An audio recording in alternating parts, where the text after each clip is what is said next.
Hey guys, how's it going? I'm back with a new camera and a new setup, and hopefully everything will be better than it was before.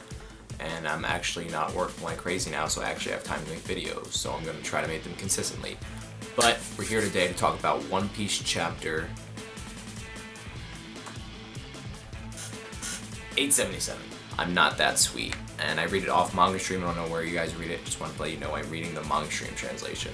So there's a couple things to talk about this chapter. First of all, Pharaoh. He is more of a threat than I thought he'd be. He said that his bounty is 700 million this chapter, which I could believe since he's part of the Big Mom Pirates, but I don't think that's like a direct reflection of his strength. I do think that Luffy could probably take him in a fight, and probably Zoro and Sanji. Definitely Sanji, I'll get to that later. Definitely more of a threat than I thought. His candy thing where he encases Chopper and Brook in candy, it's kind of dark for One Piece. You see Chopper like gurgling on himself and he can't breathe and it's just slowly encasing him. It got a little dark for a second, I don't know, maybe that was just me, I just thought it as that. But when he was turning Brook and Chopper into candy, Chopper said that he couldn't transform. So I don't know if his candy has some kind of like nullification with devil fruits, or if just Chopper just couldn't move his body so it couldn't change, but that was just something that caught my attention. I wish I saw Brook put in a little more work, because I do think Brook, in my opinion, is the fourth strongest in the crew after Luffy, Zoro, Sanji. I think Brook is the fourth because he's really fast and he has swordsmanship skills. So I just wish I could have seen him put in a little work against Pharaoh, but you know what are you gonna do? That's Oda's style. He kind of cuts out like little fights and just shows you the aftermath. Then after that, Luffy and the crew get to the ship and they see Pedros, Pharaoh, and Dogtooth on there.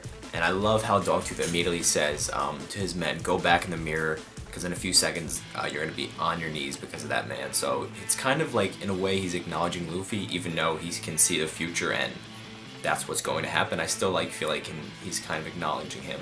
And Oda does a couple of things this chapter that feel like he's setting up Luffy versus Katakuri or Dogtooth, and that's going to be epic. I don't think Luffy can beat him right now, just because he's the top of the three Sweet Commanders, and Luffy had to get help from Nami to beat the other one, Cracker. So I don't quite think Luffy's at Dogtooth's level yet, but it'll be a hell of a fight, and I definitely feel like it's coming, because Oda's like setting up. You can tell by some of the panel placements, like a shot of Luffy, a shot of Dogtooth, and like their clash, oh my god, their clash is epic. I don't know if he has Conqueror's Haki, because when they clash you see kind of the sparks, and usually when like two strong people clash, like two people with Conqueror's Haki, like there's a little bit of electricity or like a little bit of like something, and I don't know if that's what Oda's trying to draw here. I'm guessing so, but I'm not sure. I could totally see that he has it. On the topic of Dogtooth, I don't understand his powers, because he was introduced as a Logia, but then there was an official change where they said he is a Paramecia. But in this chapter, Luffy does like a Gatling gun against him, and his face kind of splatters away, and Luffy also like punches him, and it looks like he opens a hole in his arm and then closes it because Luffy's hand gets stuck, and then he whacks him with it. So I don't know, if he's a Paramecia, how come he doesn't have a physical body? That's the only thing really confusing. If someone can explain that to me, that'd be nice, because I don't fully understand that. But I love the clash, Luffy versus Dogtooth. It looks epic. And when Luffy and the company get to the ship, Big Mom's like right behind them, so she's right there, the threat is right there. They're like cornered. They have the Marines in the ocean and Big Mom right here. I'd rather take the Marines than Big Mom, obviously. But Pedro happens next. The next big thing in this chapter is Pedro.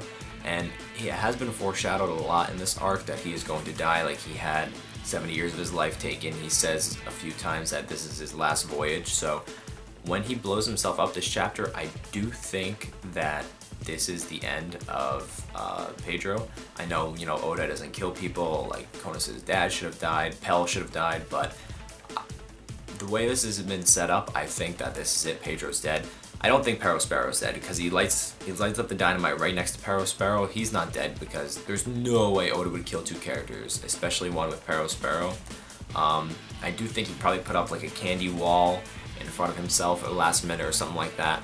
But I do think because of this that Chopper and Brook are free, because he probably lost his control of his devil fruit or something, and Brook and Chopper are free. We see that the Sunny Go that he encased in candy is free at that last panel, and but he's probably gravely injured, but I don't think he's dead or anything like that.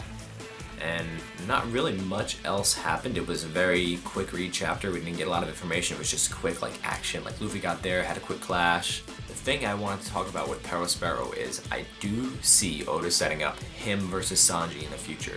Because when he sets up the Candy Maiden or whatever, Luffy punches it with Red Hawk, and he says specifically flame. So I'm guessing his weakness to his double fruit is fire, because fire can melt the candy, I guess. So it may be a bit of a stretch, but when Luffy and the crew fight Big Mom's crew again, because they're gonna go to Kaido first and then come back to Whole Cake Island, or then take on Big Mom next, I could see Sanji versus Pedros Sacrifice. Because I do think Luffy is stronger than him, and I think it would be like a good big fight for Sanji. If fire really is his weakness, then Sanji could have the advantage in the fight. But if he defeats a big name like Pedros Sacrifice, then Sanji's bounty will go straight up. And I feel like Sanji's kind of been, I don't want to say underwhelming in the New World, but Zoro hasn't tried. Zoro beat Pika, he beat Dogtooth guy on Fishman Island. He hasn't really gone all out. On the other hand, Sanji, he's had more of like an emotional like development than like rather like his fighting, because you know the Vince smokes everything. The only person he's fought was Watasumi on Fishman Island and Virgo on Punk Hazard, but he kind of got, you know, he didn't really go that hard. He kind of got beat up by Virgo, and he got beat up by Doflamingo. So Sanji, I feel like, needs a good hard fight to make him feel like his training actually paid off. And that's it. If you guys have any tips for this video, I'm still new to making videos, just let me know in the comments if it's not loud enough, if it looks too blurry, just anything that would help me. I'd really appreciate it. There is no One Piece next week. I'm just kidding. I know it works really hard. I don't care if it takes a break. I'll definitely see you guys with another One Piece video. I'll get to think of some other video ideas. I can't promise anything else right now, but I'll see you guys soon. Bye.